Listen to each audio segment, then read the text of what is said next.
I think we're good. I think we're streaming, sir. Are we streaming? Live. Are you hearing this? All right. But is there any? We're live. We're live. We're live. How does it look? I mean, I can't look at it because there's a delay.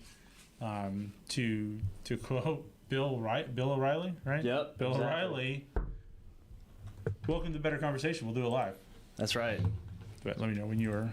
We're set, Producer Kyle, are we ready to go? Are we It looks- us kicked off? Why did I say go like I'm from Minnesota? I think it's kicked off. I'm not 100% certain, but There's a Ricky Bobby feeling I have right now with my hands now that we're live. But anyway, welcome to A Better Conversation, a podcast put on by A Better Dallas. As always, I'm your host, Chris Clement. With me, the man, the myth, the mustache, and the beard, and Mr. the Kyle beard, Mason. and the technical expert. So bear with us because this is our first time going live. It should just go ahead and record and drop right on YouTube. And I think that's how we'll start doing it. And people can start sending us comments, or we do have now a call in that we'll set up as well. So that's pretty awesome. I'm very excited about that. Producer Kyle is doing some next level stuff I don't fully understand, but I don't need to because we have Kyle. That's what I'm here for. So one of the things we want to talk about is there's a few things we want to talk about today. One is sort of a throwback to our last episode where we talked to the Immigration Accountability Project, because there is some local news, as it will, with regard to H-1B visas and companies that use them and layoffs, and we'll get to that. We'll also get into sort of a larger philosophical question about why do we even care about politics? Why do you care about politics? Why would you waste your time worrying about things that people in Austin or Washington or downtown Dallas or wherever they're doing it are doing it? There's some obvious reasons, but sort of in a big picture, why do we do that? And part of that, we're going to look at some changes perhaps demographically and generationally in the U.S. And then we're going to talk, as always, about Kyle's current events, which he's got some doozies lined up for you here tonight. But first, so last week we talked with our friends at the Immigration Accountability Project, and we talked a lot about H-1B visas. We talked about their abuses. We talked about how companies are using them to bring in foreign workers for something that Americans would, should, and could be doing themselves. And wouldn't you know it, we have breaking news in North Texas on that front. And with that, I'm going to turn it over to Kyle. Yes, the Dallas Express the last couple of weeks has done an amazing job putting together several different articles. Of course, we do have Texas-based Texas Instrument, which is a huge employer around here. And they have announced a series of layoffs. Now, they haven't actually disclosed the number, so this is a developing story as it's happening. But, I mean, we do know a couple people that have been affected by these layoffs. Now, if you remember, one of the few bipartisan things that did happen to get done with Congress was the CHIPS Act. And that was to expedite the growth of the semiconductor manufacturing inside the United States. Texas Instruments got $1.61 billion. Now, besides all that, they're going to build a bunch of different factories, build these here in America, in Texas and Utah. But they're going now to start doing layoffs, and people are wondering, okay, well, why are you doing layoffs if you're expanding? I don't know. I've never built a semiconductor factory, in case you didn't see that on my resume, but just wanted to clear that up. But I'm sure we could just ask ChatGPT or Grok. Yeah, how do you do Grok, this? how do you build a semiconductor factory? Yes. Is it even called a factory? Anyways, the thing that we're hitting at here is that these companies keep announcing these layoffs and hey, times are getting tough. We gotta lay off some people, this and that. But all the while that they're doing this, they're still applying to get H-1B visas, regardless of what it is. If you are thinking about laying off one of your employees, because let's say whatever that person was doing, the company's no longer doing that, or maybe it's an outdated thing. Maybe they had someone there that was fixing typewriters or something. Who knows, right? The fact that they're going to go and lay off one of their employees, but on the other side, still be looking for H-1B visas, I think that this needs to be better. There needs to be more transparency in this. What are they hiring them for? What is their salary? Are they replacing these people directly? And why can't these companies train or transfer their current employees to fill the positions that they're trying to hire people for? I just saw an interview with the CEO of Ford, and he said, "Oh my gosh, we have a lack of skilled labor. We have a lack of trainable labor." And he really wasn't pressed on, well, how much training programs do you have in your company? I mean, what kind of training programs do you have? And it is expensive for companies to train people, right? But that is the company investing back into people and back into America, right? America has, through our tax policy, through our policing, through our defense, through our law, we have created an environment in which these companies can thrive. That's their way of paying back everyone, is to train the populace, to train people to do these jobs of the future. There's something very sinister to me about it's no longer, I mean, they are exporting jobs overseas still, but now it's like even worse in my opinion, where they're firing people and then just importing people to do other people's jobs right there in front of them in their own hometowns. Now, again, this is a developing story with Texas Instruments, but I am watching this very, very closely to see exactly how many people are going to be laid off, how many H-1B visas are going to be they're going to use directly here in North America. And I do think that this is something that should be looked into. Who should be looking into it? I think that that would be a really good. I think it'd be good for congressional inquiry. I mean, they received a lot of grant money for CHIPS Act. I think that they are using a government system, the H-1B visas, to import people to fill these job vacancies. That's what they're supposed to be. And they're also supposed to be proving that, hey, they couldn't find anybody to fill that void that didn't have that specific skill set. I find that very hard to believe. And as we discussed in our last podcast, these companies will go out of their way to post a job posting in an obscure, super small section of a paper somewhere, even sometimes overseas. And they say, well, legally we've met the definition of posting the job. And no one replied, so now that's our cover for the H-1B. So there's a sort of a legal philosophical concept that I was actually toying with in a recent lawsuit that I had for like a jury theme. And it's as a matter of, are we a nation of the laws or by the laws? And the distinction there is, if we're a nation of laws, then we have laws and we follow them and they govern some of our conduct, and we, have our legislators put them together. But if we're a nation by law, it's more of a nation where we are more controlled by the laws, right? Or more accurately, where companies or large government, small government, whatever, uses the laws against us or uses the laws for their own purposes, as opposed to existing in, let's say, an environment where the laws are the rules of the game.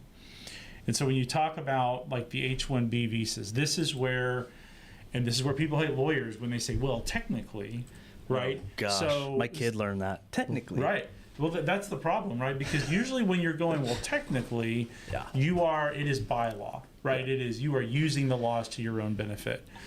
People naturally don't like that. When we talk about like wealthy people using the tax code and tax loopholes, Trump famously said in his debates in 2016, of course I use them. Everyone uses them. Hillary, your donors use them. Yep. As Americans, I would say, generally speaking, we don't like to hear that, right? No. We don't want to hear these billionaires and millionaires or whatever saying, oh, absolutely, I use and abuse the tax code and twist things so that I have to pay the lowest tax burden possible. Because that's using the law, not operating within a system where there is the law. Yep. And the stuff that you talked about, I totally agree with. I think there does need to be a serious congressional inquiry, a Senate inquiry, whomever, into how companies actually post these jobs before they, or as part of their process with the H-1B visas. Because if you literally are going to like the green sheet, free handout, you know, newspaper rags or whatever that are at the grocery store, you're not posting for jobs you want to fill that way. No. You know, show me if you are, we'll just say Texas Instruments. And look, but one of the things I want to make clear, we have no idea the specifics of Texas Instruments layoffs, if they have any relation to the H-1B process, have they involved CHIPS Act. Like, those details are unknown. It's pure speculation. But we're using them as an example because it's a local company that, you know, We all is know. going through this process. Yeah. So if we can go look, you know, if Congress looks into it and says, well, you know, TI uses Indeed, and they use these other recruiting companies to fill C-suite positions or to fill, you know, certain levels and certain roles within the company. But for the jobs where they're seeking the H-1B visas, they only use Craigslist. Okay, we definitely have a problem. That is abusing the laws. That is technically I complied by the law, and we got to get rid of that crap. That's what I would. I mean, that's what I would like to see, I guess, examined. Yeah. An inquiry, you know, some digging into if these companies are abusing the H-1B process like that.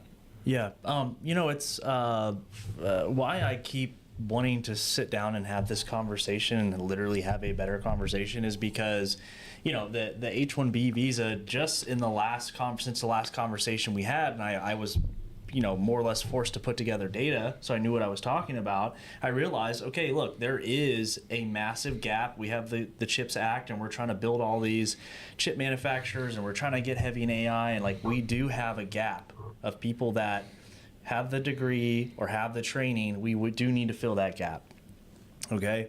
And so, you know, maybe not all H-1B visas go away. The senator from Indiana, skips my name, he's a Navy guy. He put forth a really great bill. It was like, hey, you can get an H-1B visa, but the salary has to be $150,000 or higher. Right. So that right there tells me that whoever the company brings in is a highly skilled individual.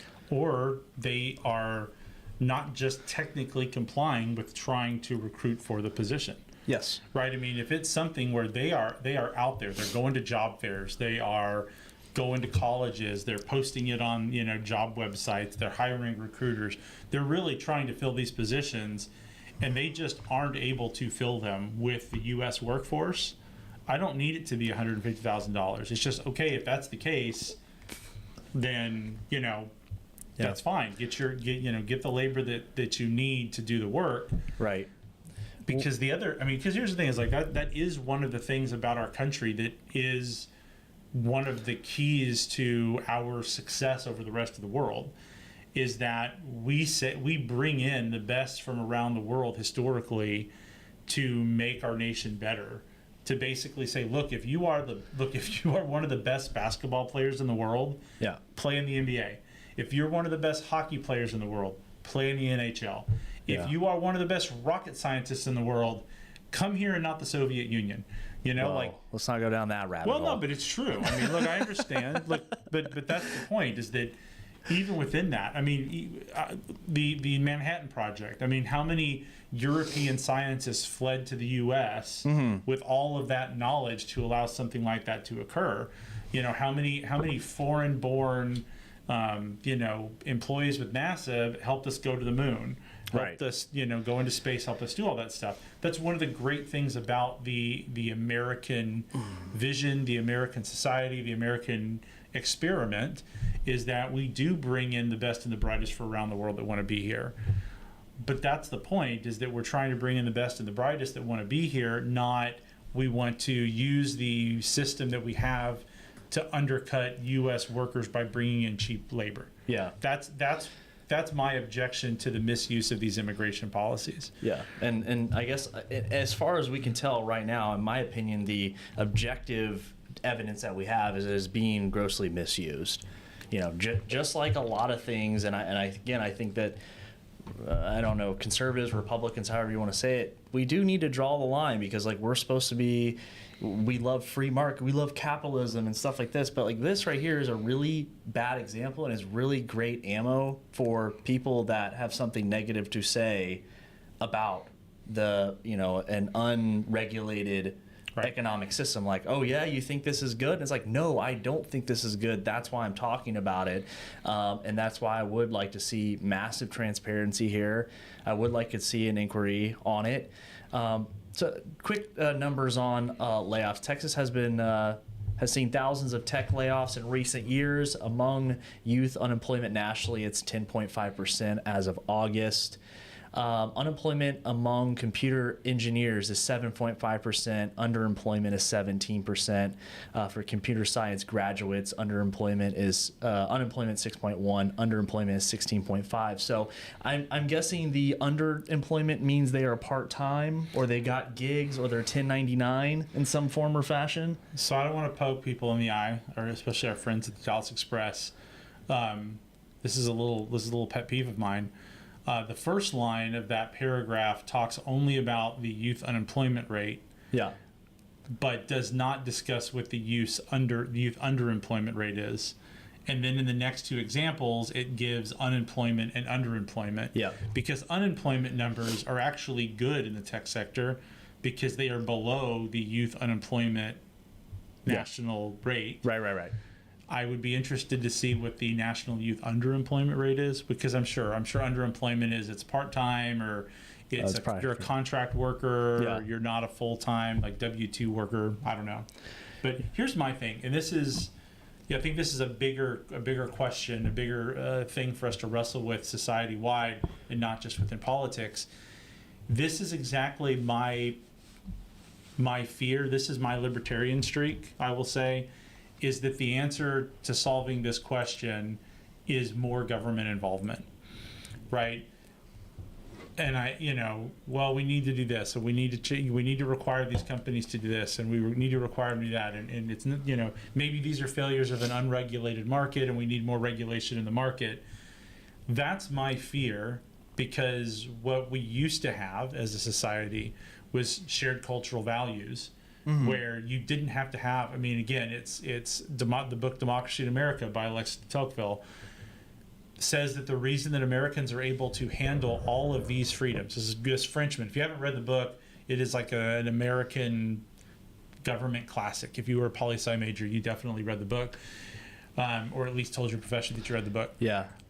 So, it's one of those things that we're looking at what makes America able to work, what makes America able to happen. And in Democracy in America, one of the things that Tocqueville talks about is because Americans can self-regulate, because they have a shared moral compass, they have a shared moral values and religion and all of those things, they can handle all of these freedoms. And it was like, it was fire and gasoline, right?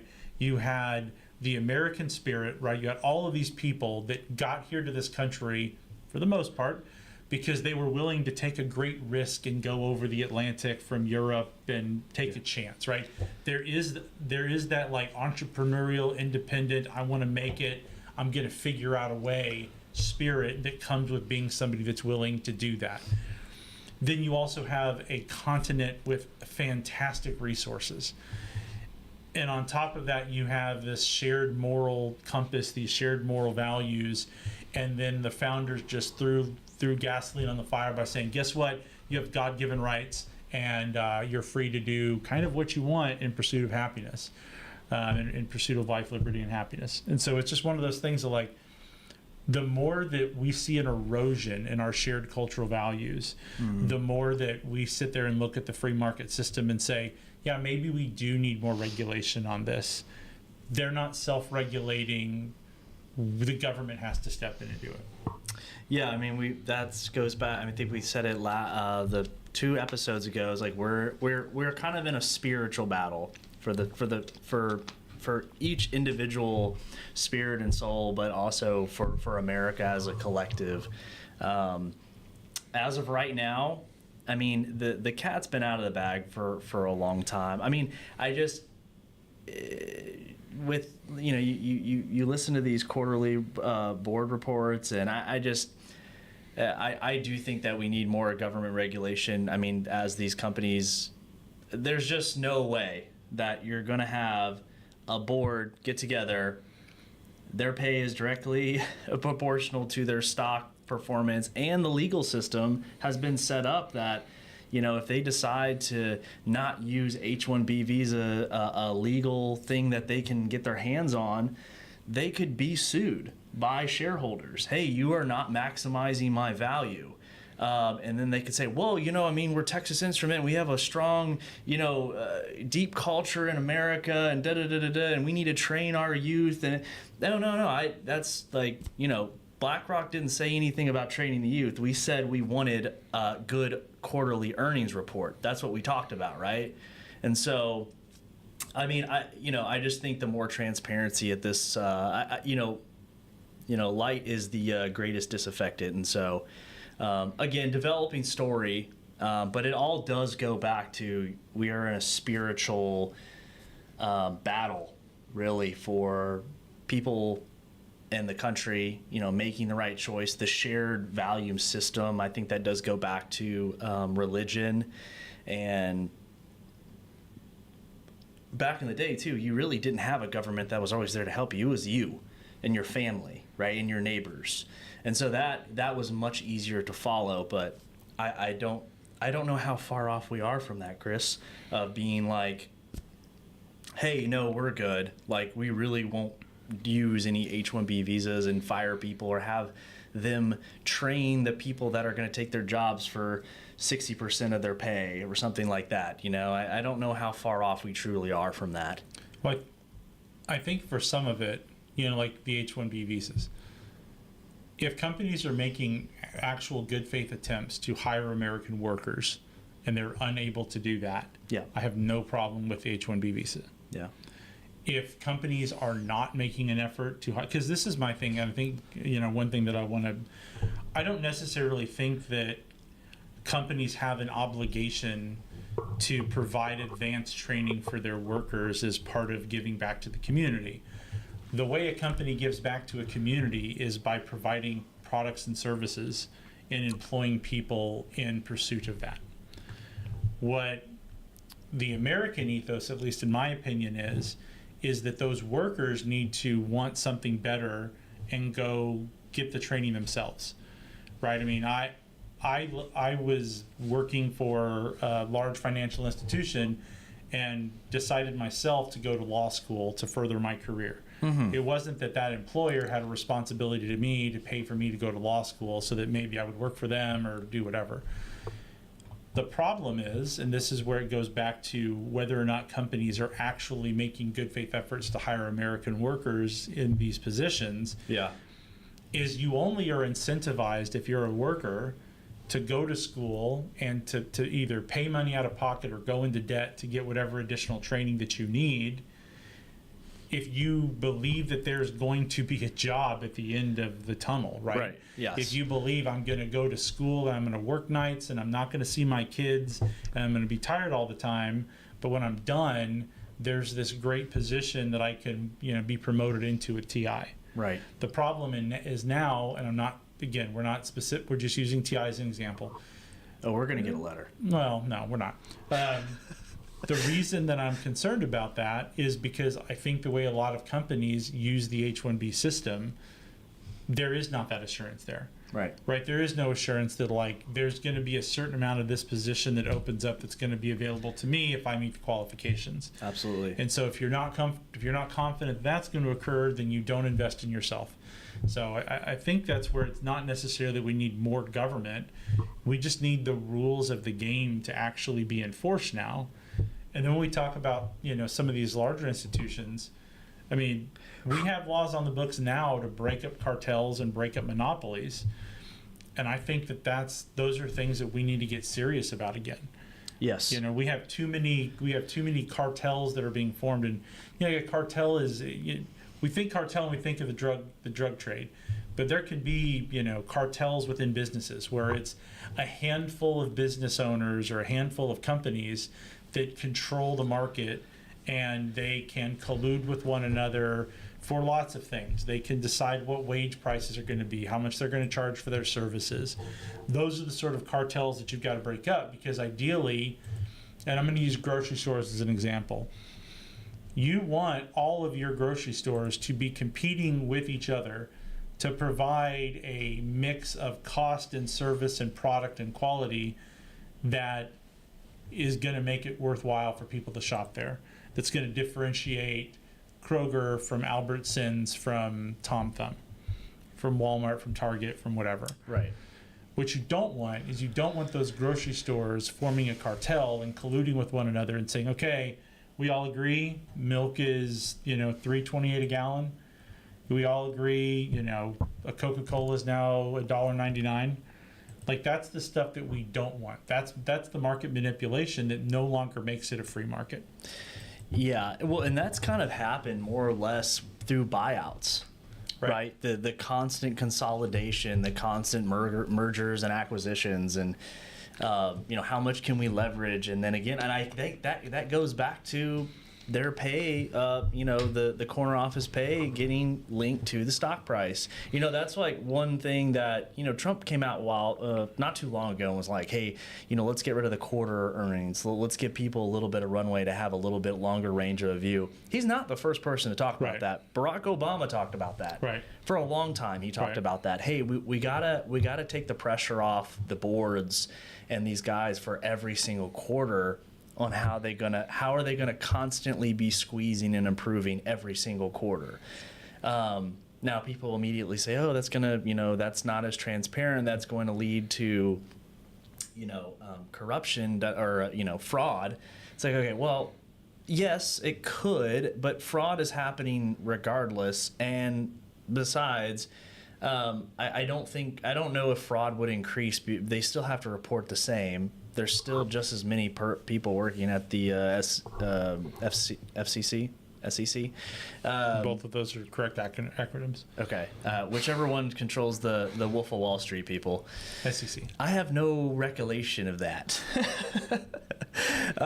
So, yeah, I don't know. I do like that idea, though, where it's not every single quarter, oh my gosh, is if the stock drops this much, like I'm gonna get a phone call, so I got to figure out like how to squeeze and sometimes it's like you read these stories. One comes to mind about the new CEO of Starbucks. He shows up, he has this huge stock option that he walks right into, lays off 1,600 people at corporate, and then he has like a $96 million bonus or something, and it's like, dude, you didn't show up and do anything. Like, you laid off a bunch of people at corporate. Now, maybe they weren't doing anything, but is it worth $69 million? How much ever it was? Does that equate to the value that you've added to the company? Well, I guess they think so. Probably, yeah. I guess they think so because he did get paid that, and that's great. But again, that's like an example of, I don't know if you just continue going down that road. I don't know really what it leads to. I don't know if it leads to a more prosperous system, but that's I guess that's kind of like looking through the. I guess I don't. I mean, we use that as an example, and we'll stay on that example. The thing that people have to remember with any business is you have the product and you have the business side. Right. And so it's a matter of like, yeah, you need people that can make great coffee, or the people that can get you the best beans, or the people that can come up with new flavors or new creations or whatever, so that you're constantly providing better services to your clients or to your customers. That's what you want on the product side. Yeah. But just as important to that is the business side. I mean, you're aware of this. I mean, there is the business side, and there are some people that specialize in the business side. Mm-hmm. And so I could totally see bean counters, yeah. Right. You could totally have a CEO that comes in and runs the business that much more effectively and more efficiently, mm-hmm. and makes improvements on the business side that add to, that's kind of why stock options are great, because they're kind of close to free market evaluations on how much value you're adding. Yeah. The thing that we keep doing, that we keep getting away from, that causes the problems, is we keep adding all of these regulations to make the market less and less free. And one big way that happens is barriers of entry. I was in the banking industry and after the first financial collapse going into the second one. And one of the big things that happened, one of the big lies that happened during that whole process was the big banks were now going to be regulated. Oh, we now have we now have this new, the CFPB. It's going to regulate these giant, 10 billion plus banks. I can't remember what the cap was, but it's going to regulate these big banks. So we're going to have rules that control these, but then we'll have all these different, financial regulators for the smaller banks and the community banks. Right. Well, the deception of that was what basically happened is all of the former, big wigs at the large banks ended up getting hired by the CFPB to become the new regulators, and they put in regulations that were in line with how the big businesses were already functioning. Right. But then those regulations rolled downhill.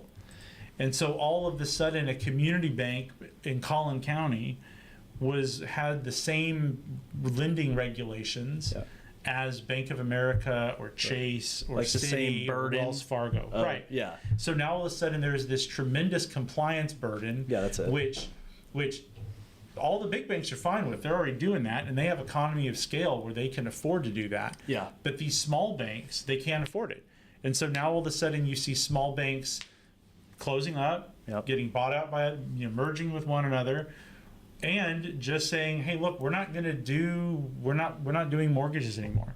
Right. The spread that we're making, the profit margins on that with all the compliance requirements and all that stuff, it's no longer profitable. We're not going to do it. Yep. And so you have a shrinking of the market. Now, that's not because of free market forces. That's because additional regulations that got put on that were barriers of entry. Another example, because this is something that's kind of we're dealing with the government shutdown, Obamacare, the ACA. Big companies loved it. Yeah. Right? Your Walmarts, your Targets, all of these big, huge employers, they loved it because they were already doing all of that. They were already providing all of this insurance for all of these employees, and they knew that would then give them a market advantage over smaller companies because it's more expensive per employee when you're a smaller company most of the time to provide health insurance. Yep.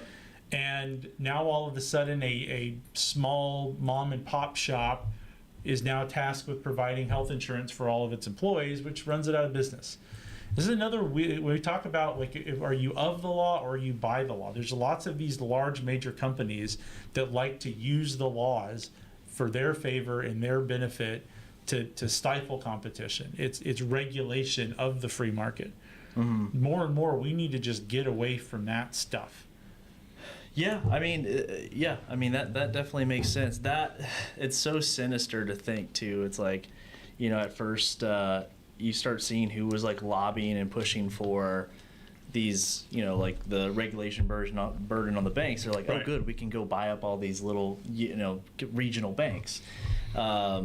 And then also, the ACA too. It's like, hey, it was kind of came out, I guess, a good-hearted way, but it just ended up absolutely crushing people with, the smaller businesses that, 50 and under, whatever, that had to provide the insurance. It's like, hey, I too would love to have everyone to have insurance in America, and in some form or fashion, we kind of end up having. We just depends on how we pay for it. But that way that they, you got to vote on it to find out what's in it. That right there was definitely not the way to go about it in our system. So it was also sold with a lie, right? It was. So throughout all of the time when Obama was selling Obamacare and all of his mouthpieces out there, it's not a new tax. It's not a new tax. It's not a new tax. It's not a new tax. That's what they kept telling everybody. Yeah. Then they got in front of the U.S. Supreme Court, and their ability to implement Obamacare came into question, and they said, oh, it's just a tax. Yeah. They argued that they had the authority to do it under the Commerce Clause, but as an alternative, it's like, oh, it's just a tax. Yeah. All it is a tax. We're just taxing everybody for health care, and if they get health care insurance, they don't have to pay the tax. And that's what carried the day.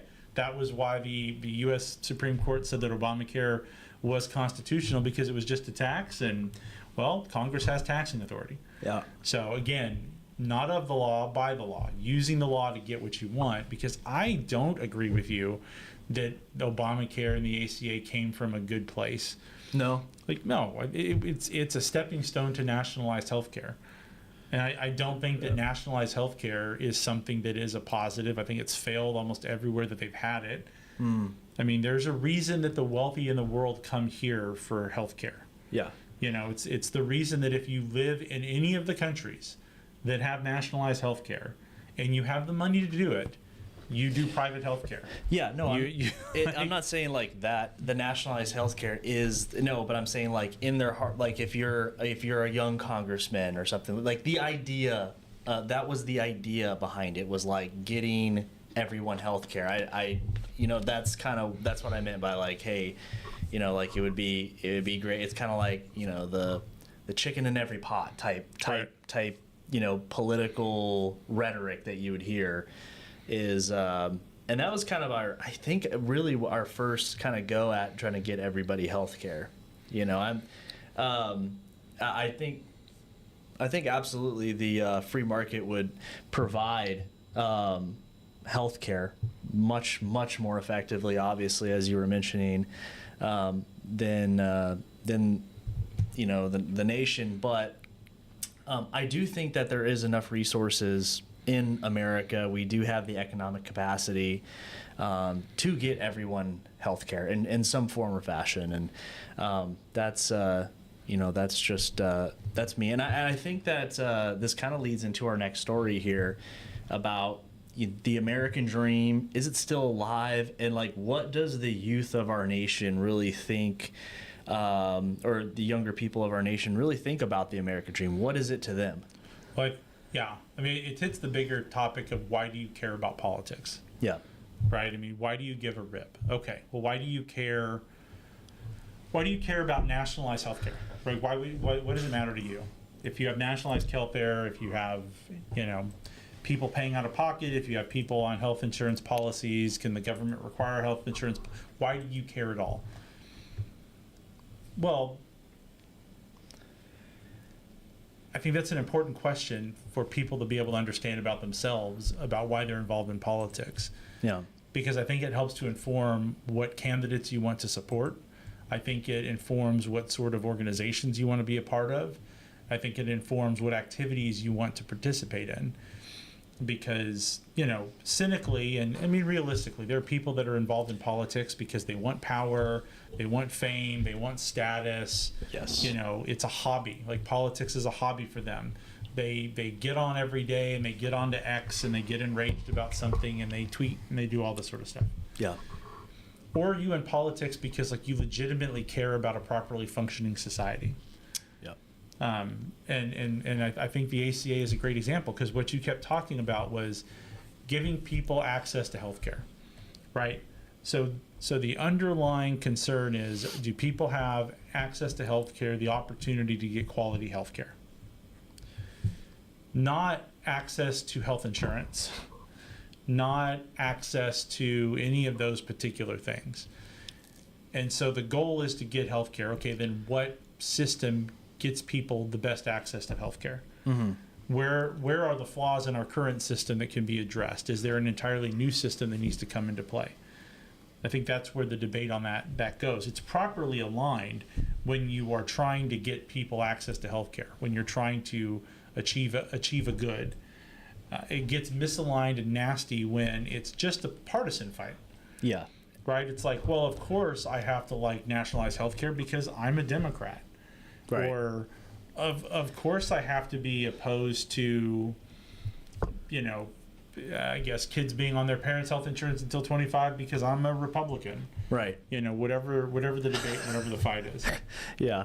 Yeah. No, for sure. I mean, and that's, I think it's kind of going back to what you're saying, the people are becoming more and more dependent on government because their outlook of the future, kind of like what you said, do people try harder because they think there's light at the end of the tunnel to try, to get the extra training, to go to school, to get the, get the certification, because they know, hey, you know what, right now it's a good opportunity for me. And I think more and more people just feel like the opportunities just aren't there. or they're not what, I like to say the Republican Party is obsessed with an America that they thought used to exist. Like they like the idea of America, and it's like the new Star Wars series was like, do you miss the Empire? And the guy turns around, he's like, I miss the idea of the Empire. Not really, wasn't really ever there. His ideal wasn't ever there, but people talk about like the good old days. You hear it at work probably. I know I hear it at work. Man, back in the day, and it's like, did that really happen though? Was it really that good? And I think a lot of people are kind of growing up in that. So is the American dream still alive? A latest poll from ABC conducted in January 2024. On an average of 50% of U.S. adults ages 18 and up say they believe the American dream still holds true in 2010, and the figures have nearly halved to 27% by last year. So that's a pretty steep drop. What is the American dream? Right. That's a great question. And so I think that's a little bit different for everyone else. What is it to you? The American dream for me, and I'm kind of already living it because I think, so, okay, let me answer the question. The American dream to me is I'm not hungry. If I get sick, I can go to a specialist. I have access to a doctor, to the pharmacy. I have shelter. I have a safe neighborhood. To me, that is huge. I have law and order. I live in a country that has laws. And ultimately, the American dream to me is that my children are going to have a better life than I did. They're going to have more options, and they're going to be more prosperous than I. And that is the American dream to me. It's a little bit different for everyone else, right? What I just said is like kind of baseline, right? Like my American dream is like kind of lame, I guess you could say. To some people, an American dream to me is I want 3 months off, and I want 4-day work weeks, and I want the latest and greatest. It's very materialistic. Some people's American dreams are, I don't know, they live in their van, or some people's American, what is the American dream to you? So I think about the American dream in a sense of, I'll relate it to, it's a Christmas tree that you can decorate the way that you want to, right? And I mean that in the sense of the American dream to me is the idea that if you put in honest work, and you make good decisions, and I don't mean like you're an expert, like I'm just saying like you're not a criminal, you're not a deadbeat, right? Right. If you put in honest work and you make good decisions, you can prosper. That to me is what the American dream is. It doesn't matter where you started. You can start at the very bottom, but if you put in honest work and you make good choices, then you can prosper. Now the question, so for me, that's the Christmas tree. That's the core.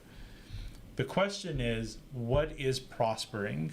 Right. And I think that's where you get to decorate the tree the way you want to. So I think to me at least, that the American dream is that core idea that if you put in honest work, you make good choices, you will prosper. That's why, we just, instinctively, it's kind of unfair, right? Like the idea that the boss's kid gets the best jobs and all this sort of stuff is just like, nepotism is inherently sort of unfair and repulsive to an American, because it's in direct contradiction with that idea that no. If I'm putting in honest work and I'm making good choices and I'm a better candidate than the boss's son, I should be the one to get that job. Yeah. Not the boss's son by virtue of them being related to each other. Or do we look at like DEI? The reason that I think a lot of conservatives and a lot of Americans as a whole are sort of repulsed at DEI is the idea that, it's not really about like the work that you put in, and if you make good choices, it's really about your race or your gender or your sexual persuasion or whatever it's going to be, because those are the things that are going to determine whether or not you get this position. And people that don't have the same merit on what the actual job performance will be may get those positions over you. And so as Americans, we consider that to be unfair to the core. And I think that's the same if you're on the political right or the political left. Because if you're on the political left and you're in favor of DEI, you would say, oh, well, DEI just takes into consideration other qualities that you might otherwise ignore because of your own cultural biases or whatever. So even to the cultural left, they're not going to admit that, affirmative action and DEI puts less qualified candidates into the roles. Yeah. They would say, oh, they're just as qualified as candidates. They just would have otherwise been overlooked. Right. So I think at the core, as Americans, we kind of look at that, or at least we should. I do think that the idea of the American dream is something that people care less and less about, as they care more and more about the end result. And I think that's why when you talk about, I think that's why we have so many people that don't think the American dream is alive anymore, because when they think of the American dream, it is something materialistic. Yeah. It is the end result. It's not the fact that if you put in honest work and make good choices, you will have the opportunity to decorate the tree however you like. Right. Your American dream has to be a very specific tree. Yeah. Yeah, no, for sure. Oh, and so the top five answers for what is the American dream? Over 66% said religious freedom, and then equality. And then there was personal freedom was number one. Personal freedom, religious freedom, equality, security, and the pursuit of happiness. So I guess they gave them some choices here. But something funny, or something to point out here, of all the age groups is 18 to 29, and then it was 30 to 64, and then 65 plus. 65 plus had the smallest amount of drop from 2010 to 2024. And I think that kind of goes to show, if you look at our political class, if you look at, a lot of people in positions of power, they are 65 and plus, and they don't see the world through the lens that younger people are looking through.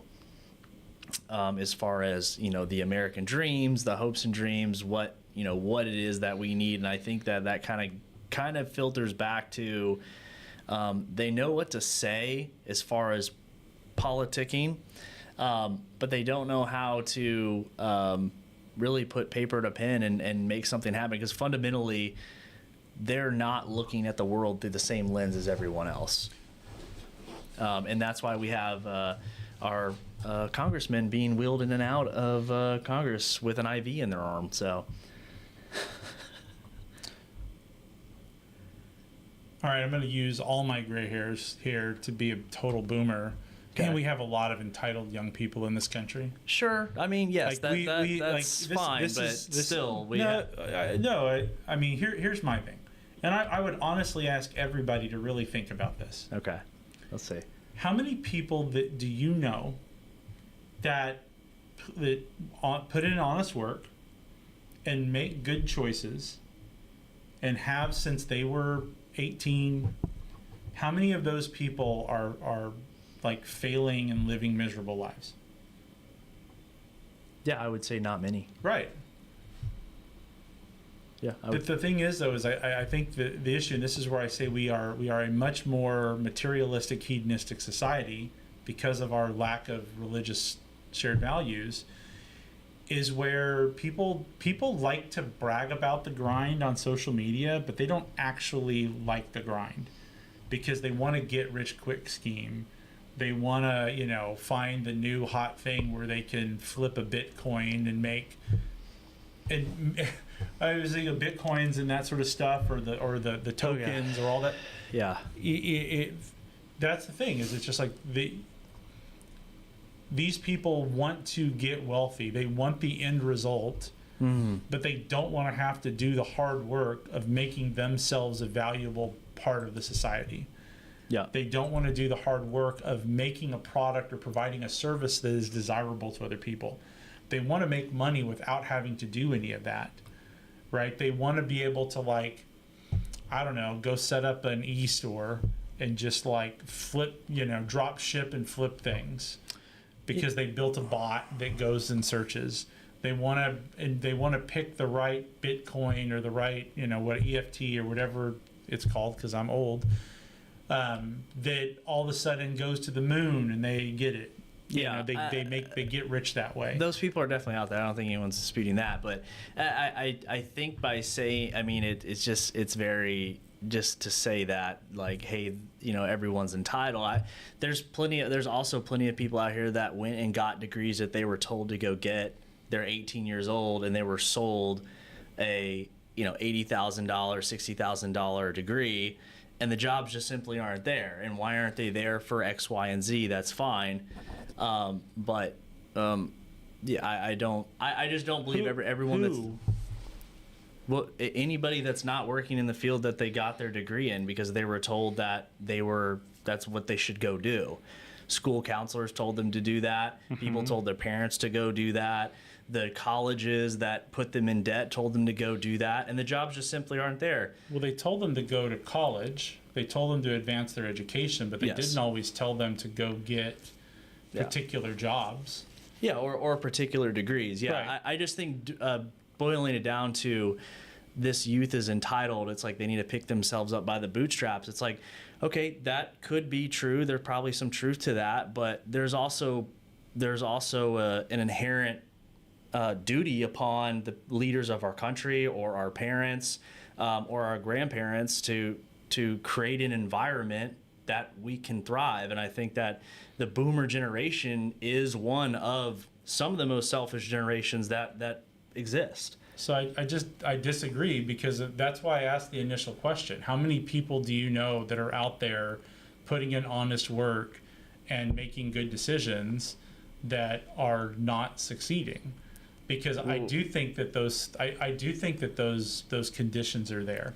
I do think we have a country with a tremendous amount of opportunity, where if you do, and like I said, I would say I would put some personal responsibility on that, right? I mean, you're 18 years old, you're an adult.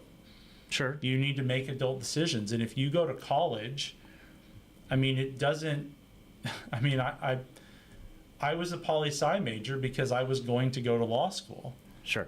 Right? But if you went to college and you, decided you were going to study, like, how many, like, I'm just going to say, education majors that decided not to stay into teaching, or you're going to be you're studying English, or you're studying any of this stuff. I mean, I think there has to be a certain amount of personal responsibility that goes on these adults, these young adults that. Yeah, no, I'm not like, again, but there is some amount of responsibility for sure, but to say it's all on them, that's also not a fair statement. It's equally not as fair in my mind. What is the unfairness? What is the societal unfairness? Well, the society, I mean, we talk about it all the time. We talk about our jobs being exported, talking about H-1B visas. We talk about debt. We talk about crime. I think the boomer generation. Sorry. Yeah, I think the boomer generation. I mean, you hear it all the time. Like, I'm not leaving anything for my kids. I had to work for it. They're going to have to work for it. You're 18. Get out of the house. You're not getting a penny from me. All those things. These people will not retire. Mm-hmm. Right? They will die in their office, and that's kind of from their generation when their parents, went through the Great Depression and everything. I mean, and again, it kind of goes back to the boardroom where it's like, hey, quarter's coming up, let's fire some people. Like, there's not really this culture of like, it doesn't feel like there's a culture of like, hey, we have a duty to train new people and to expand. It's all about the bottom line. But we do as a society. I mean, we have vast public education systems.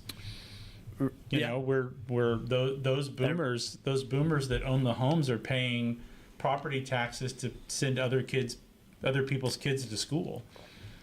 Yep, and they sent their kids to school for sure. Yeah, they pay property taxes. Right. Well, I'm just saying, like, I think there's a difference between saying, I mean, yeah, boomers want to work until they die. Right, and so it's like it's hard to move up, or it's hard to get that entry level position when we have policies like H-1B. But you did the research. I mean, how many jobs are actually taken by H-1B?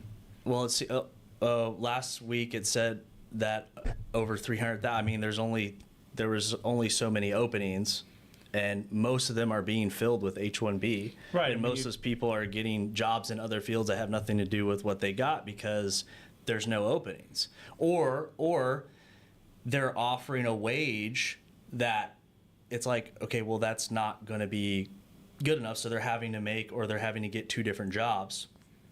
And I think that's a fair thing to point out. It's like, yeah, again, you can't compete with third world. Like you have one person come over, he's renting a bunk, and he's willing to work 30% less, and work harder and work more hours, and take Adderall on the weekend so he can pull another 16. Those are things they do, right? It's like that's not. And I don't believe my son or my daughter has to try to compete with India. That's not what our forefathers came here for. That's not what I am trying to build. That's nothing. I don't want anything to do with that. And I think the proof is in the pudding here. Whether that's right or wrong, or you're more right or I'm more right, the proof is in the pudding. And this is what our youth thinks. And just telling them, hey, you guys are too selfish, get over it. It's like, if that's fine, we're not going to be here. Our society is going to collapse just based off of birth rate because this chart says nobody wants to have any kids. Well, this is why, I guess I'm confused because I think this is why we talk about the fact that we have the core issue that we have in our country is a moral decay, right? We have a moral and an ethics decay, and we see that is the proof in the pudding that we see in our youth, and that we see what they value, what they see as accomplishing the American dream. What they see is what their expectation of life should be. That we see an increase in entitlement, what they feel like they should be able to expect. Mm-hmm. And look, we're talking about H-1B policy. Absolutely, we've talked about the fact that there are some companies that abuse that process.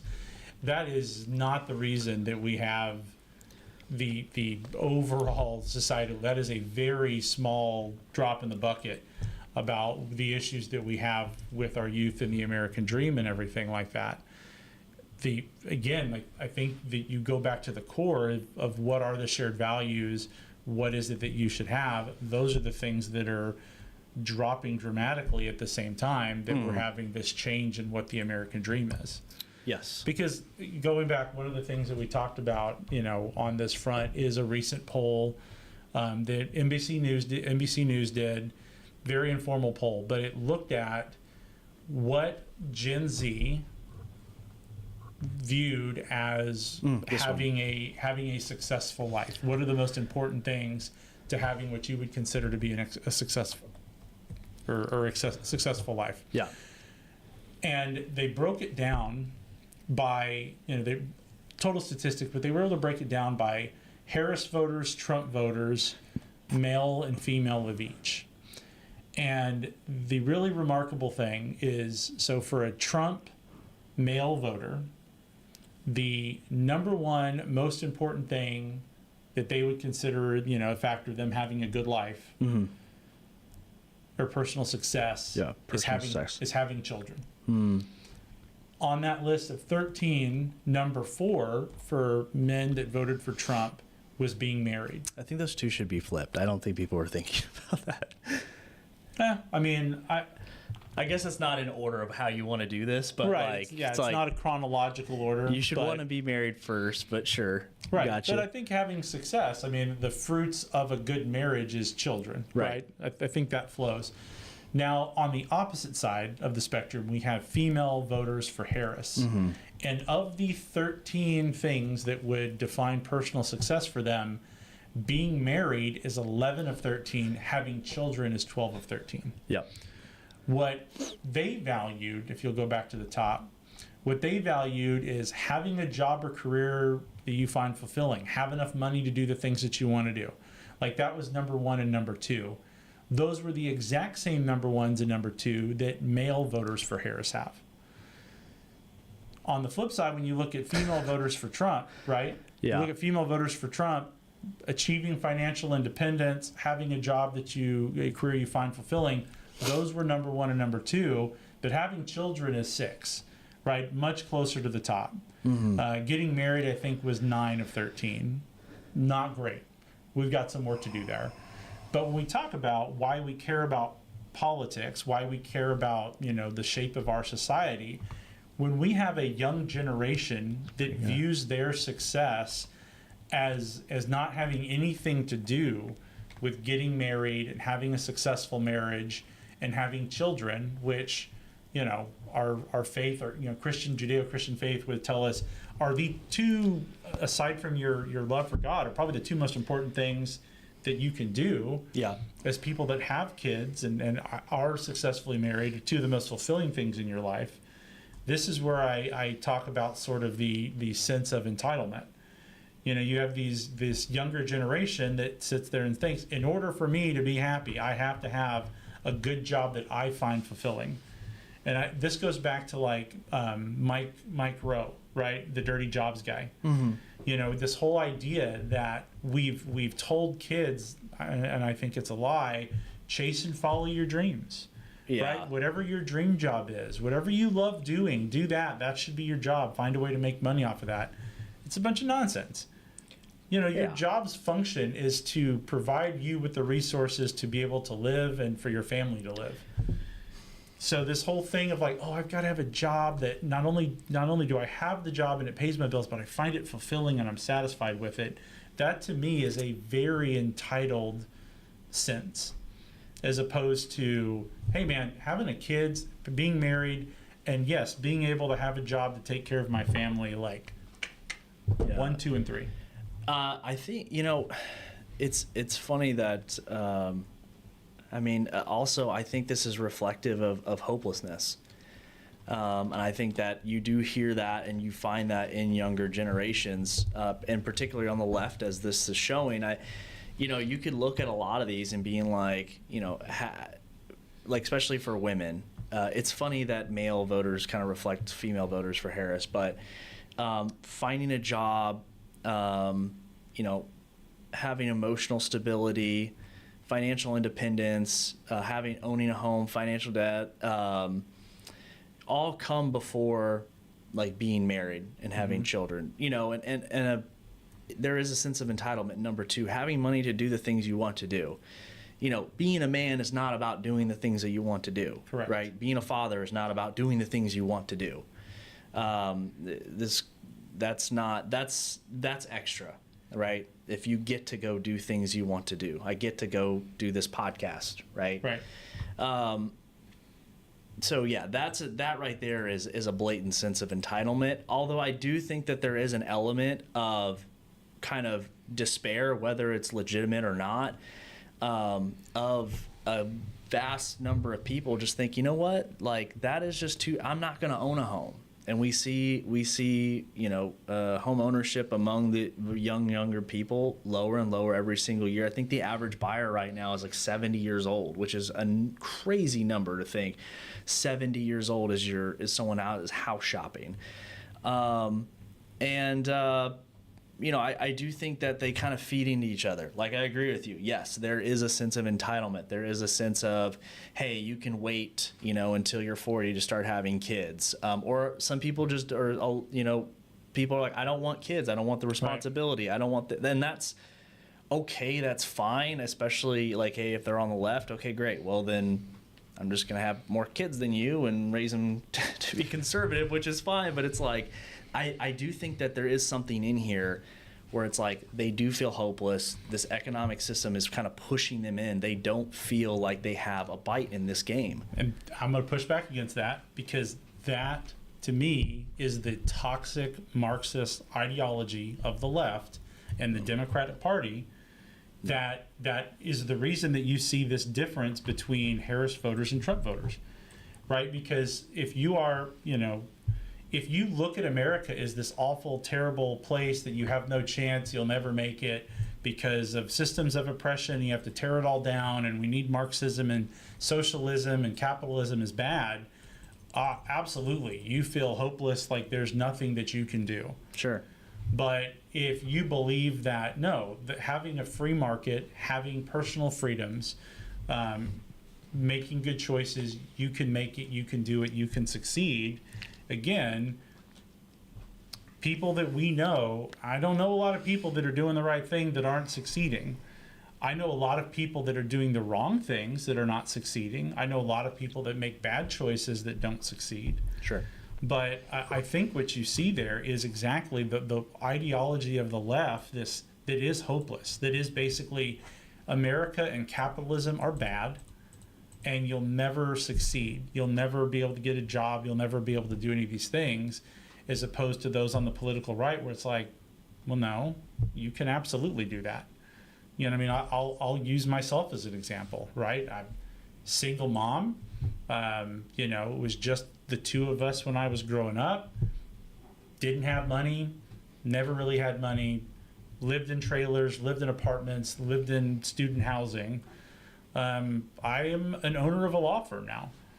I didn't make every choice the right way, but I kept working hard. I kept trying to make the best decisions that I can. Yeah. And that is the American dream. Here I am able to do all of those things. And yeah, like that's still there. Like there is not that economic hopelessness that you can never do it, that you can never make it. Yeah. I will say, you know, there are certain things that I don't like about our education system. I don't like the idea that you should just automatically go to college if you don't have a purpose for being there. I don't like the fact that the federal government now, and again, this is where additional government involvement, where the government now is subsidizing all of the student loans, which means that you no longer have to go get a loan based on merit. You no longer have a market check on like, yeah, no, I'm not going to give you a loan to go study, you know, Right. whatever this, you know, whatever it is you're doing here, you know, like, if you're going to go study archaeology, you better be committed to being an architect, or not an architect, being an archaeologist. Right. I got you. You know, you can't go study Mesoamerican pottery and have somebody pay all of your student loans for that. Yeah. I agree. Yeah, I mean, you're hitting it on the head. I mean, definitely this chart shows that, you know, there's one political spectrum that is hopeful for the future, and we do understand that, hey, if you do make the right decisions, like, oh, in general, your life is going to be better. And, you know, there's a massive population that is not getting that information, or they're rejecting that idea. But just to say, as far as growing the big tent, just kind of rejecting what they're actually living in and saying, hey, you know, read Milton Friedman, he's great, and oh, by the way, like, get over it, like, it's going to be fine. That's going to push them. That's pushing them more towards what the far left, or saying, hey, I don't want children, or hey, that the American dream is too far away. I don't buy that, and I mean, and again, you talk about, I couldn't agree more, you know, their lived experience, to use their language, is like, their debt is going up. They don't own a home at whatever age, like their parents. You know, relationships are harder than ever. You know, just all these things as far as like what the American dream, them growing up thought the American dream was, us growing up thinking what the American dream was. I think objectively it is harder to reach those things that it definitely is. To reach those things that our parents had at our age, or at least younger. I mean, we're 33 now, but let's say like 25 to 30. Objectively, they are harder to get nowadays, right? We talked about home prices proportional to, you know, what your income is. Everyone talks about, hey, you know, $100,000 job isn't anything anymore because you would need X, right? I just think that that is a burden on us. What do you want to say? Society or government or business or the community or whatever, is to kind of, you know, people are wondering, why are people rejecting the American dream? Why are people not having babies? Why are people not buying into this idea? Is like, well, because the idea isn't working as good as it used to, and people want answers why, and there's not too many good reasons out there other than, kind of what we've been talking about is like, hey, you just got to try harder. I think that Jordan Peterson and the success that he's had, I think dispels some of that. Where was he on drugs? Something like that. Where his thing and the thing that he brought so many young people into, onto the conservative side of things, I don't think he intended to do that, but that's the effect that he had, was because he exactly said that. He said, no, you are the main cause of how your life is going to go. Mm-hmm. And it's not a matter of you have to change all of the society and the whole world in order for you to succeed. You need to start by making your bed in the morning. Yep. You need to start by making sure that you act with, his was it 11 rules for life? I wasn't a big, I couldn't listen to him for very long because he would get very emotional. It was very tough for me to listen to him. Well, I'm just saying, like, that's the thing that the movement that he was a part of is that sense of like, no, you are the main cause of your success or your failure in life. Mm-hmm. And the moment that you start to believe that there is some other external factor that is controlling and limiting that you can't do anything about, that is your choice. That is your decision. That is your perspective. And by doing that, you are surrendering your ability to live a life of your own control. Sure.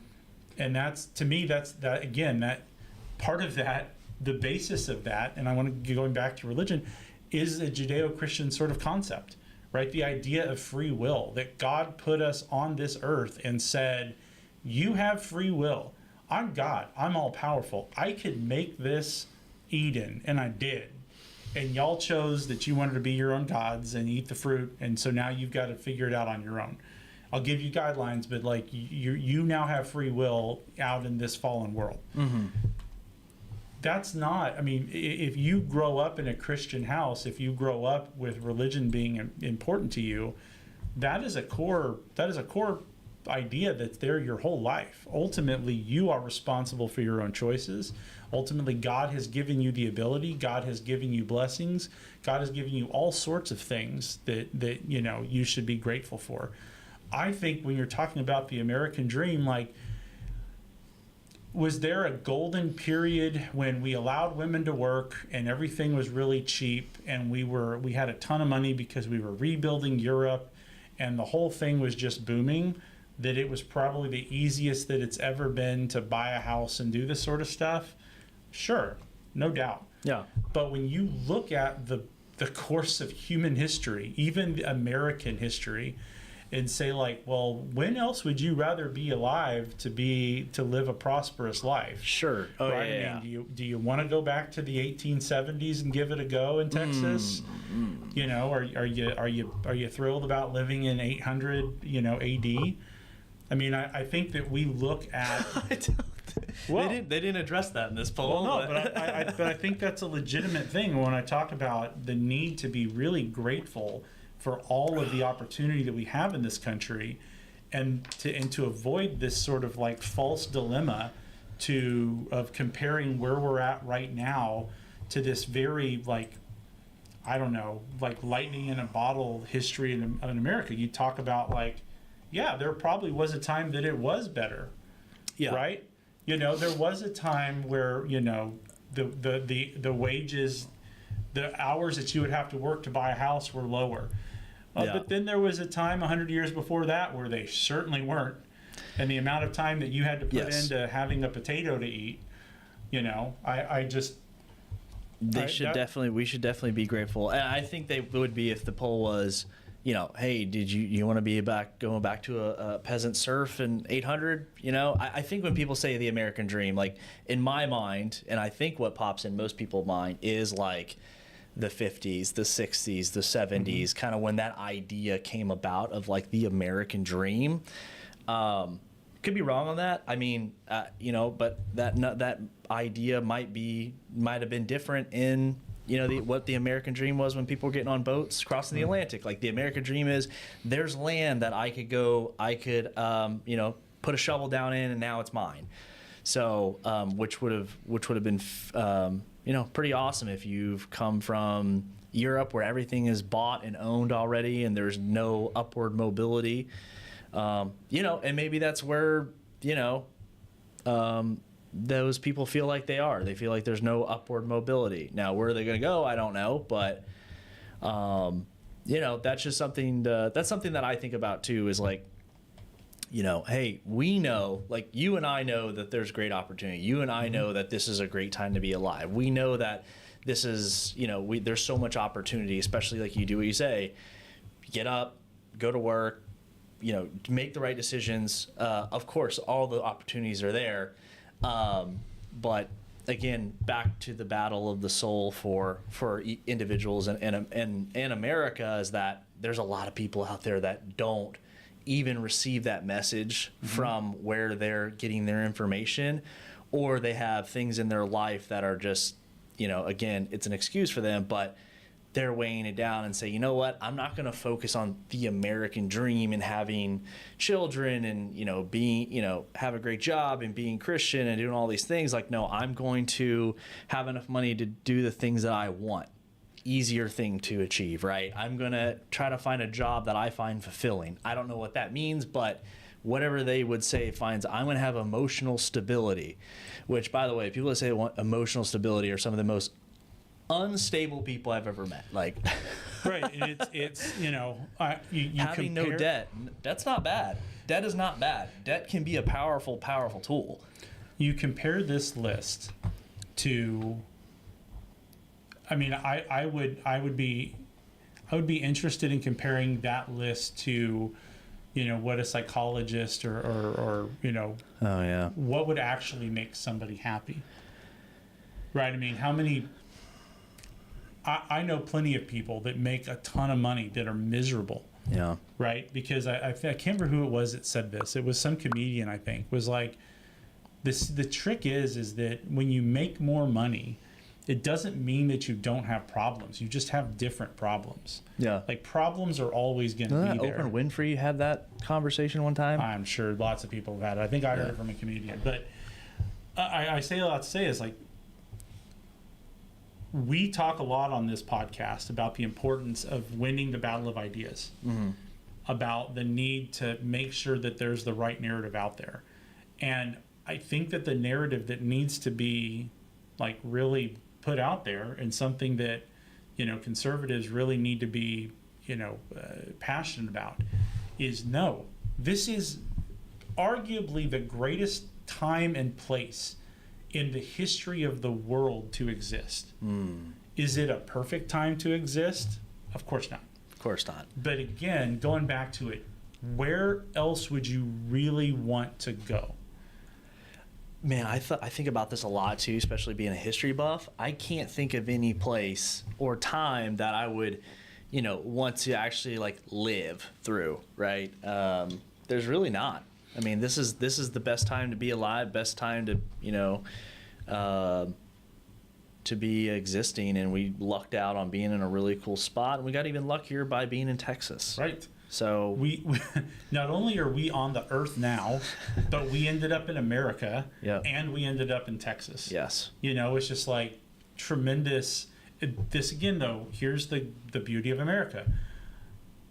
I was born in Texas, but lived in southern New Mexico as a child.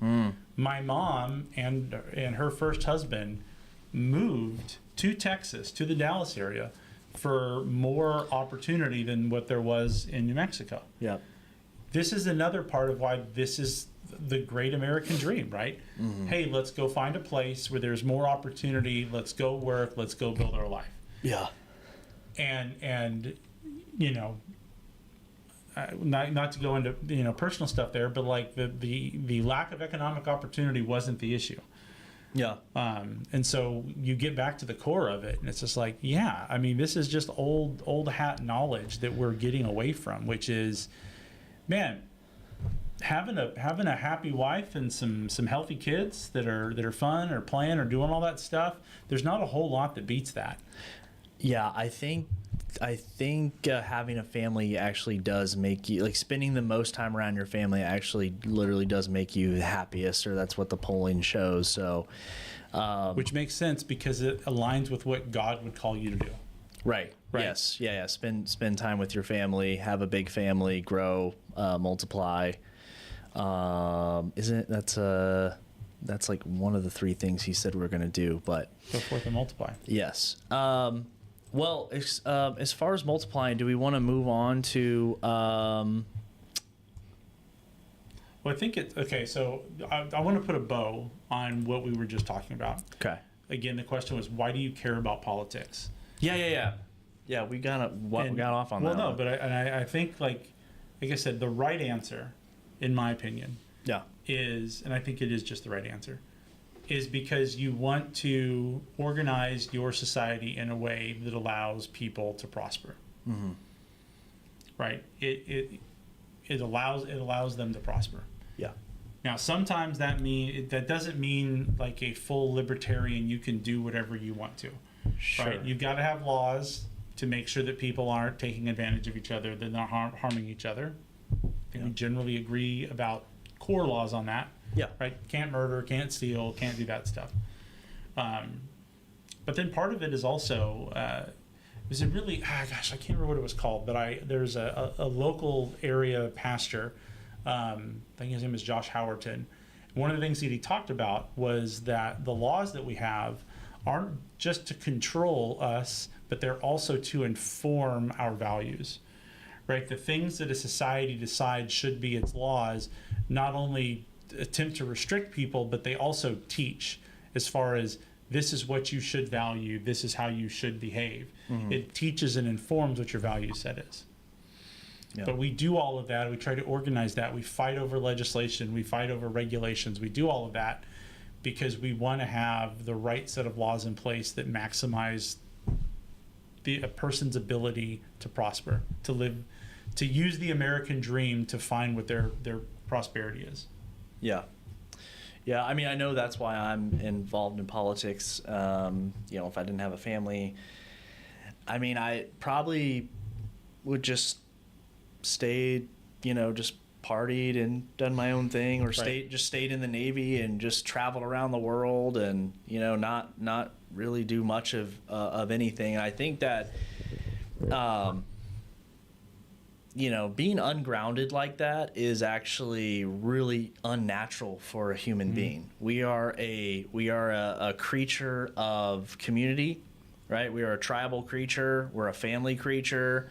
And to be kind of ungrounded, right, outside of a community, not having a significant other, not having children, I think does something. I mean, you are trying to disconnect or walk away from something that is in your blood, in your DNA, and has been there for thousands of years. And you're kind of squandering that, and people are wondering why they're, so unhappy or mentally unstable, or they always have anxiety or something. It's like, well, if you just go back, and I'm speaking from personal experience, if you just go back to what you were supposed to be doing, you are going to feel so much better. It's just like all of a sudden you are now just connected with what you need to be doing. Waking up in the morning is no longer stressful. You're excited about your work. Like, you're excited about doing things, right? Instead of just everything being an absolute drag. Because without those fundamental things like you're talking about, just what's the point? One of the interesting kind of sneaky things, when there was this whole thing about having a job that you find as fulfilling. Yes. Top 2 for Democrat, male and female. Supporting a family with your job makes your job very fulfilling. Yes. Right there. And I'm saying this for personal experience, like I've lived most of my life where I'm developing my career and I enjoy my work and all that sort of stuff. Like, there is no different level of I am getting fulfillment from my work than the lights are on, the water's on, the house is safe, the house is comfortable. Oh yeah. There's plenty of food on the table. The other day I on my way home from work, I stopped into one of the Halloween spirit stores. Yeah. and I just bought a couple of Halloween costumes for the kids. Yeah. Right? Just surprise them, let them play with. Like, that's fulfilling. Yep. That's what makes your work fulfilling. If you think that the thing that's going to make your work fulfilling is that you have some sort of like spiritual or emotional connection with it, like, probably not. Right. And if you do, you're probably not going to make a whole lot of money on that, because that's No. not the stuff that that makes it work. It's sort of a weird scene, Wolf of Wall Street. I think you might have mentioned that one earlier. Yeah. Yeah. Wolf of Wall Street, there's this whole scene where Leonardo DiCaprio's like, hey, if you're having problems at home, pick up the phone and call. Yeah. If you're worried that your wife's Start going to leave dialing. you, start dialing. Yeah. Right? And it's crass and it's selfish on his part because the back of it, but at its core, it's, hey, making these cold calls and making some money doing this will help you with your life. That'll feel fulfilling. Yeah. Solving these problems, like your wife not loving you, or your kids not being taken care of. Right. You can work and feel good. Again, the American dream. If you put in honest work, you make good choices, you will prosper. I think that's still there. Yeah, it's definitely there. Yeah, no disagreement. It is definitely there. Getting more people to realize that, not turning towards bad decisions and crime and things of that nature. Right. Speaking of crime, I think it's Yes. time to go to Kyle's current events. Yes, Kyle's current events. Do we want to talk about National Guard coming to a city near you? Yes. Okay. Hopefully not me. So- I moved away from the crime-riddled city. So, yeah, right. Okay, so as we've seen, National Guard, and really I think that this whole National Guard thing has been blown up. What you're seeing mostly on TV is actual federal agents, which do have like the legal jurisdiction. It's ICE, it's FBI agents. It's a number of the, tons of the 3-letter agencies, right?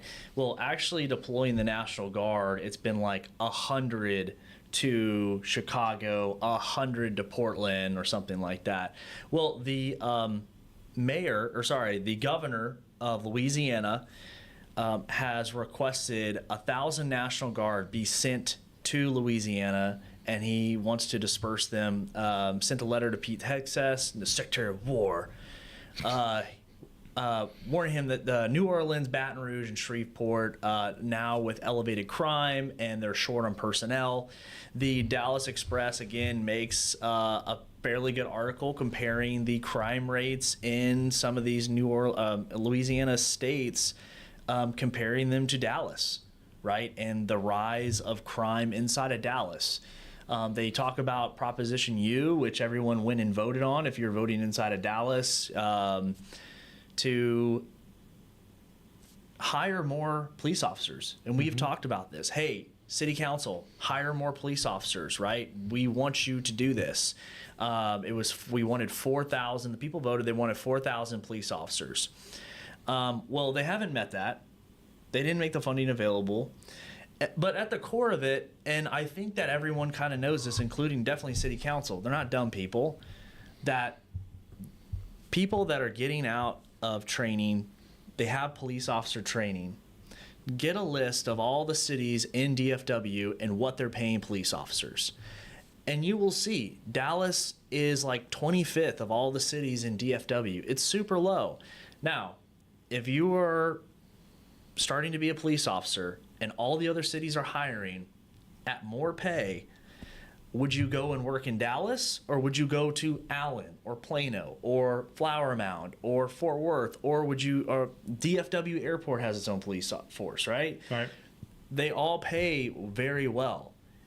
The hassle and trouble that you're going to run into as a police officer in Plano is going to be drastically different than if you are a police officer in the city of Dallas, right? Not to mention the bureaucracy that you're going to have to deal with, the unknowns about the pension system, all these things, right? And so the idea that Dallas is going to be able to hire these police officers, it's just not coming. There's not any real teeth for it.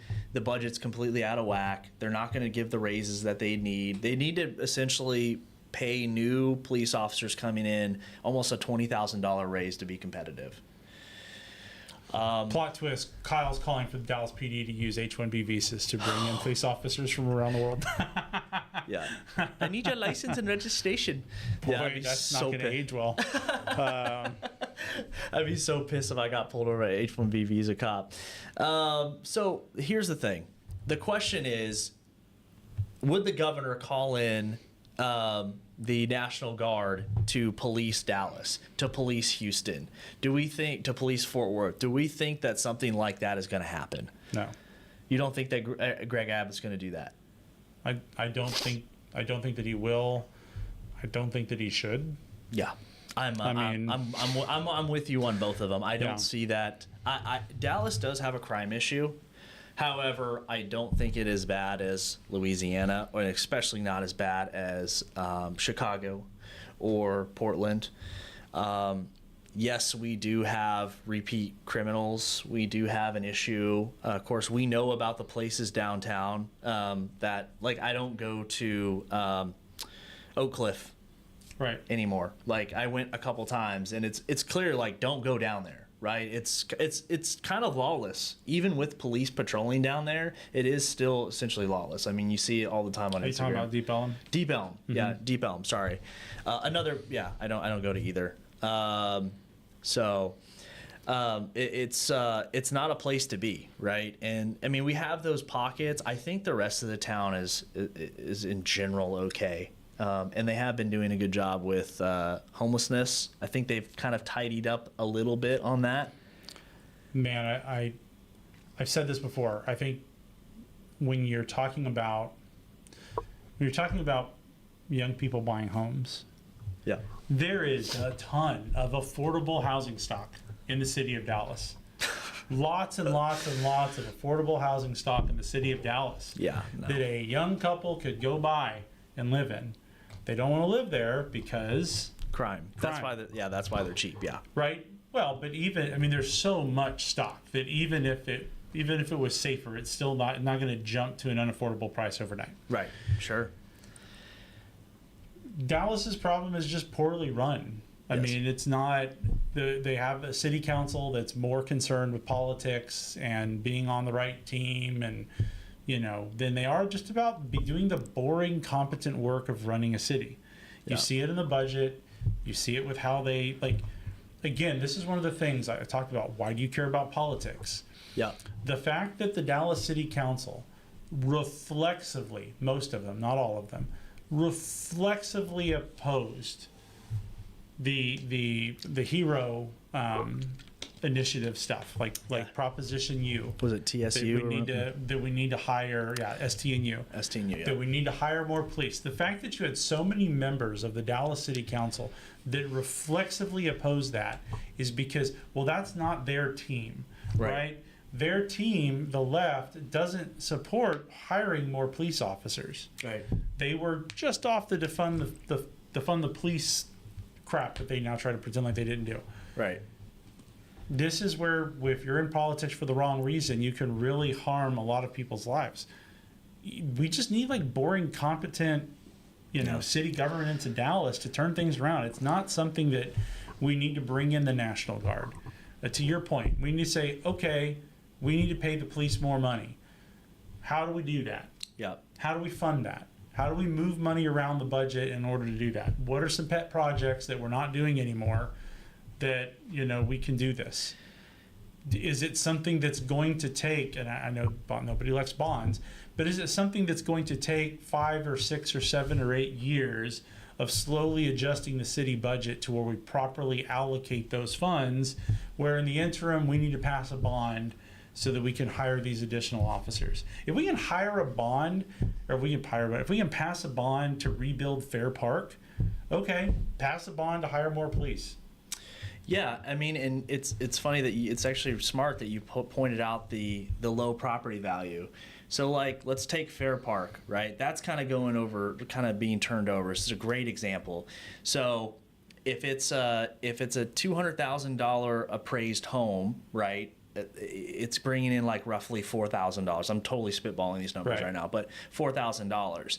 If people felt comfortable living there, and the value goes to $350, 3 houses, 4 houses next to each other, as you can see, you very quickly pay for these police that are now enforcing the laws in the area. So it's with the economy of scale, like we talked about earlier, like if people want to live in these areas, which are close to major downtown hubs through thoroughfares and such, like they're places that people would want to live Right. and cut down on their commute. It's like if the cities ran properly, there could be enough revenue to cover the police race, to cover the expanded force, to cover these pet projects and whatnot. But I just And that's not including stuff like, you don't have a food desert because all of a sudden the grocery stores don't have to worry about getting robbed, right? They don't have to worry about, now they got sales tax. shoplifting and theft and all that stuff. Well, no, it's just you're making these communities more desirable to live in. You just make them safe. There are, I promise you, there are real estate investors and developers Oh yes. that would love to roll into some of these neighborhoods in Dallas Oh god. and start buying and rebuilding and flipping houses in that area and making a ton of money. Yep. And that's great, right? That's a profit incentive where the free market says, hey, spend your money here, make money, everyone benefits in the fact that we now have additional housing stock.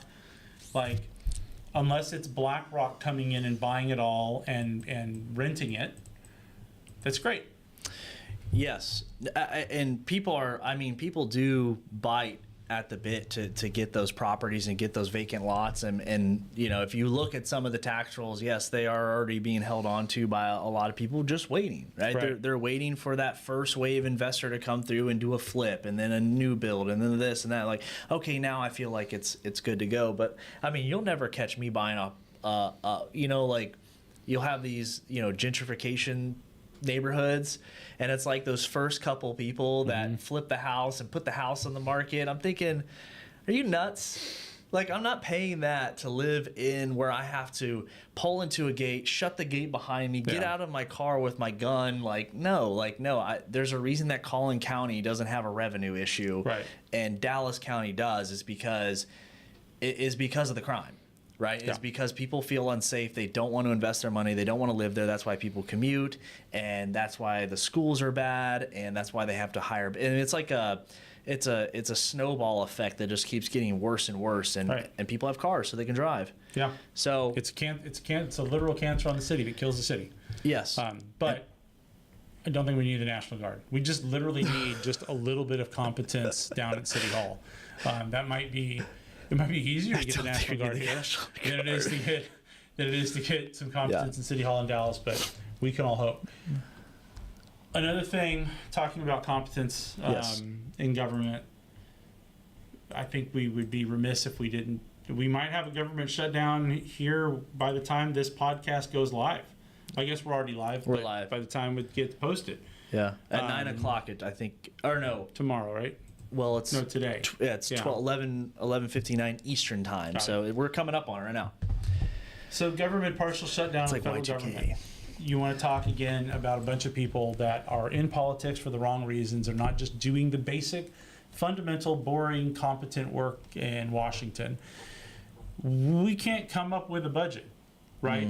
So for years and years and years, we've just been passing these continuing resolutions as temporary stopgaps to get us a few more months or another year of funding without actually passing a budget to run the federal government. And so what we have right now, if you're unaware, is we have an expiring continuing resolution, which means that as of 11 o'clock Central Time tonight, the continuing resolution and funding for much of the government goes away. Yeah. So what you will see, you're not going to see like everything, shutter up. It's not Y2K. It's not Y2K. You'll see that there'll be some parts of the government that shut down. There'll be some people that are forced to work without pay, although they'll be repaid in full once the government is not shut down anymore.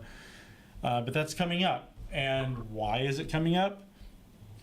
Because the Democrats are desperate to give away your money in ACA subsidies, Obamacare subsidies. That is the big thing that is really holding it all back.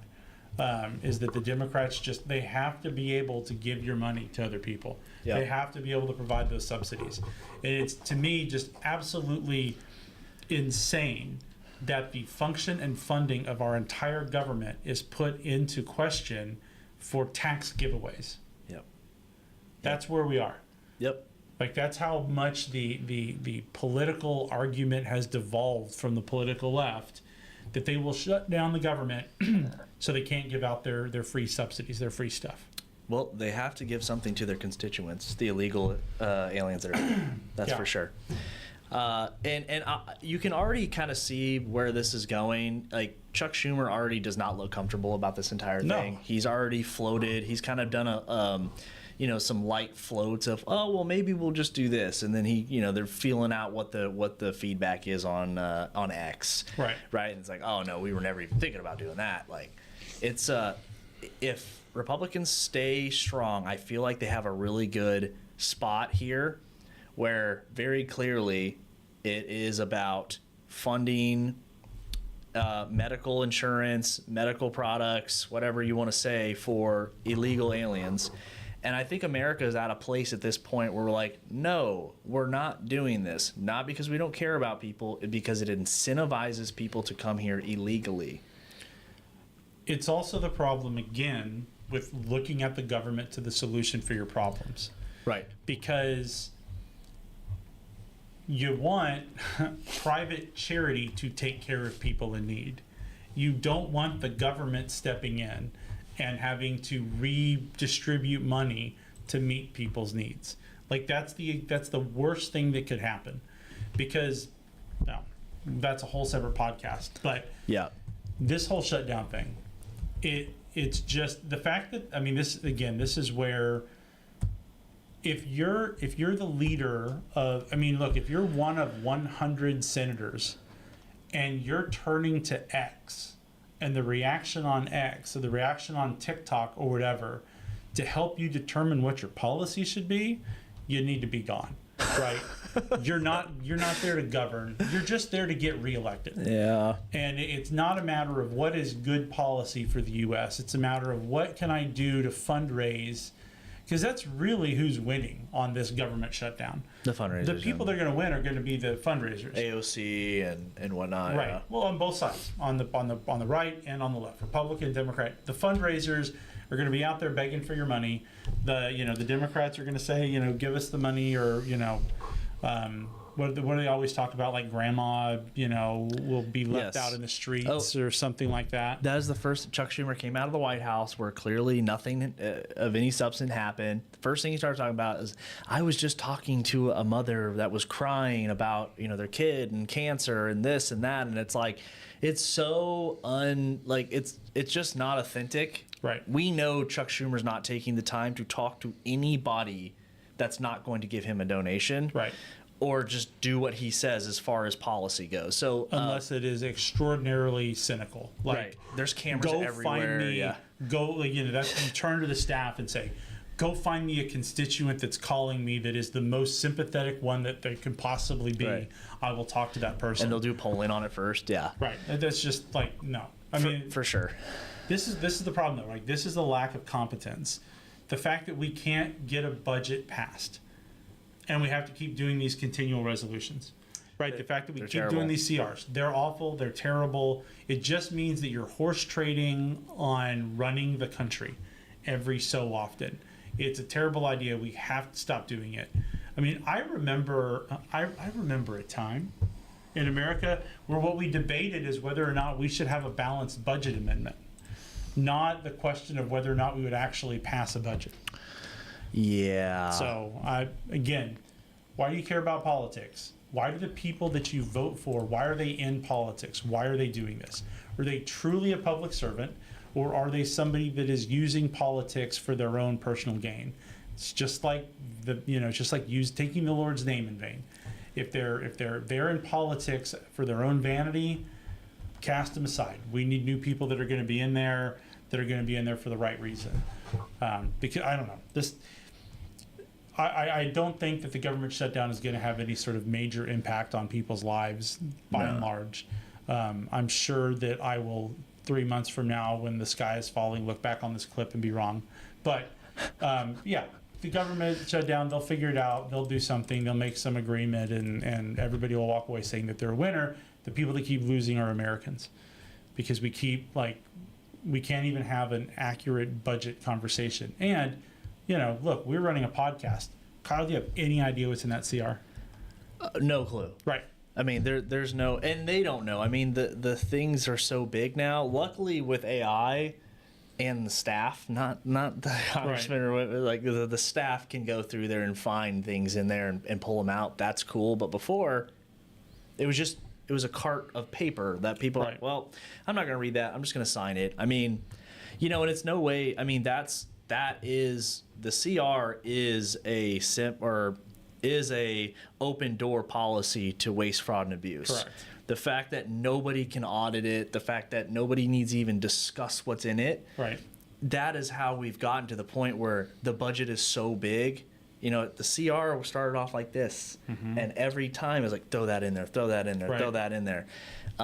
This thing's gotten really out of hand. So it's I think you're right. And that's honestly what the thing that I don't like about it the most is that, like, all of a sudden it's like the media's in on it too, left and right. Everyone's like, oh yeah, we won. Like, both sides are saying they won, both sides are saying this and that, and it's like, well, hold on.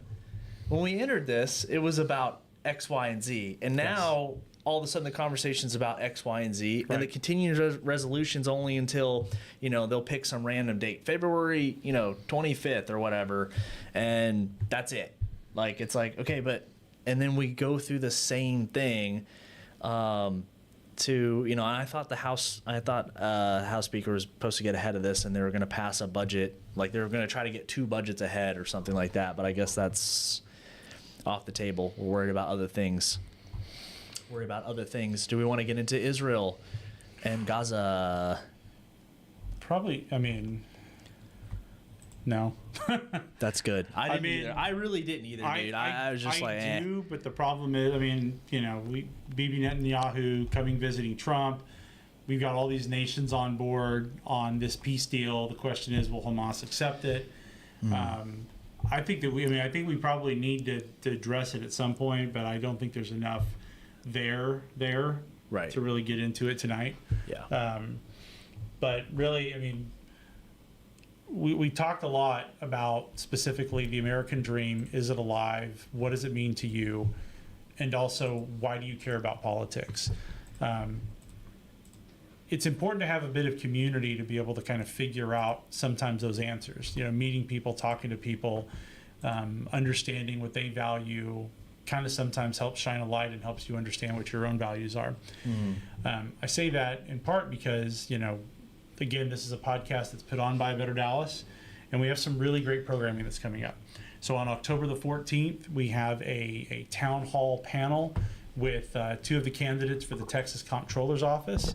We've got Senator Kelly Hancock. I guess he is now the interim comptroller. We also have former Senator Don Huffines. That's going to be in Grapevine at the Rec and Grapevine. If you go to betterdallas.com, it's on the front page. You'll be able to see that event. Again, that's on October the 14th. Then on October the 18th, if you really are wanting to get your feet into politics, you're wanting to learn what you can do to help candidates win, you yourself maybe want to be a candidate one day and want to know, hey, what do I need to do so you can start preparing your own path.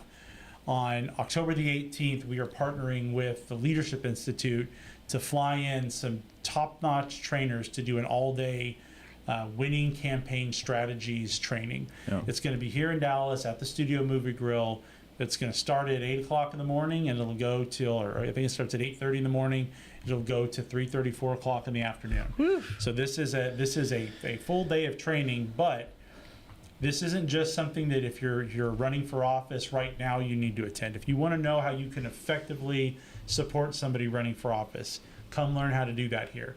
If you want to run for office sometime in the future, come do that here. If you want to be a volunteer or an activist and you want to refine your skills on how you can campaign, come to the training on October the 18th. Again, go to our website, betterdallas.com/events. You'll find that Texas Winning Campaign Strategies there. Again, big thanks to the Leadership Institute for coming into Texas, making the rounds to provide this training for people. But it's important that you take those next steps. It's important that you actually put yourself into the fire to have the impact that you want to have, to be able to make the argument about the American dream. Like we talked about earlier, you're the one that has the ability to control your path, that has the ability to take the gifts that God gives you and make the most out of them. You have the free will to do that. If you want to help others learn how to do that, if you want to help others learn how they can go down that path, how they can elect good servant leaders, join A Better Dallas, join us at some of our events, because we want to try to connect you with the people that can give weight to your voice. Yeah, I love that. All these events are awesome. Honestly, the thing that sucks is I can't make them all. Yeah. Because I have so many things going on. I really wish that I could. But yeah, I would say leave you on this. Step into your responsibilities and learn to be comfortable there. And life is so much better there. It really is. It gives you a sense of purpose. It gives you a sense of meaning, of belonging. And if you got free time, volunteer to do something, especially if you feel like you're not making a difference in the world. Volunteer with A Better Dallas or some other group and do something that kind of moves the needle, how much ever that is. Yeah. Well, as always, thank you for joining us. For those that are watching the stream, thanks for sticking with us. Saw a couple of peaks in there. That's kind of neat, the instant feedback of that. But again, thank you for joining us. We look forward to seeing you next time.